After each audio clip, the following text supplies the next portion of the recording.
Communication, water supply and electricity is down in the city. Essential food supply is not allowed to be brought inside Daraa. It's the city in southern Syria with a population more than 500,000. Specifically by the bridge led by Maher al-Assad, the special forces in Syria, which led by Maher al-Assad, Bashar's brother. The cities of Banyas and Homs have also fallen under the siege by the government forces.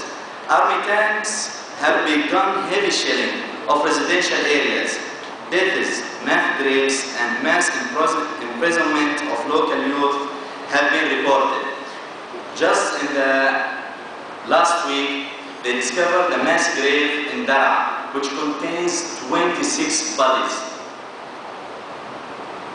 Most of them were children and women. Every day, thousands of protesters in several cities took to the streets and calling for freedom and human rights. The demonstrations usually increases after Friday prayers. And today, there was a huge protests in all the cities, in all the streets, which calling for democracy, which calling for freedom and for basic human rights and basic freedoms. So this is the youth revolution against the dictatorship, which has been stolen the Syrian resources and the human rights for more than 4 decades. It's against the single party that has been ruling the country since 1963. It's against the influence of the United States in the Middle East. The main feature of the Syrian revolution are its youthful, spontaneous aspects, and the fact that it was created on the street, and it's linked directly to the well-educated people in Syria who are studying in the universities, who are graduated from the Western universities or local universities in Syria or Eastern universities. It's revolution without centralized control, led by insurgent individuals. Consequently, no one can claim to govern it or lead, and the reason is simple.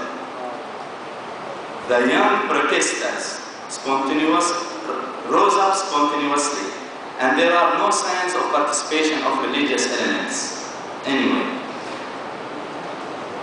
So the ideas are extremely reactionary, or indeed by any other tendency. It's not a sectarian revolution, finally. It's a popular revolution. The Syrian people from different sects are united today against the corruption and brutal regime, against the dictatorship and inequality. They are calling for freedom and the human rights. That's their demand. About the human rights in Syria, we will give a headline that describes the situation clearly.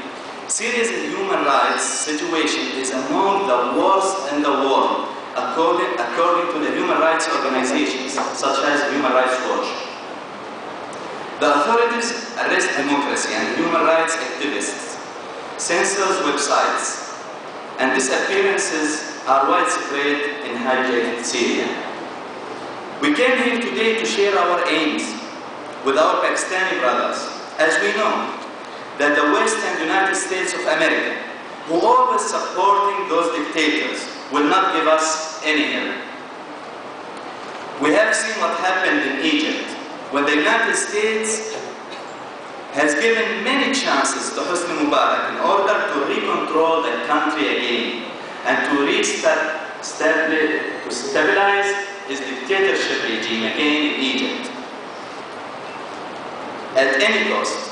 And when they found the people's pressure exceeded the limits, they changed their policy and they tried to follow the people revolution by asking Mubarak to step down finally.